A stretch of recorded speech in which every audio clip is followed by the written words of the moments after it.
একদিন হজরত ইব্রাহিম আলাইহিসসালাম মালাকুল মত তথা হজরত আজরাইল আলাইহিসসালামকে বললেন, আচ্ছা, আপনি যে অবস্থায় নাফরমান অপরাধীদের জান কবজ করেন সেই রূপটি আমাকে একটু দেখিয়ে দিন। আমি আপনার আসল রূপ স্বচক্ষে দেখতে চাই।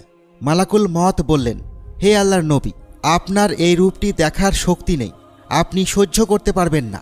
হজরত ইব্রাহিম আলাইহিসসালাম বললেন, না, আমি পারব। হজরত আজরাইল আলাইহিসসালাম বললেন, ঠিক আছে, তাহলে আপনি অন্যদিকে মুখ ফিরিয়ে নিন। হজরত ইব্রাহিম আলাইহিসসালাম তাই করলেন। তারপর হজরত আজরাইল আলাইহিসসালাম বললেন, এবার তাকিয়ে দেখুন।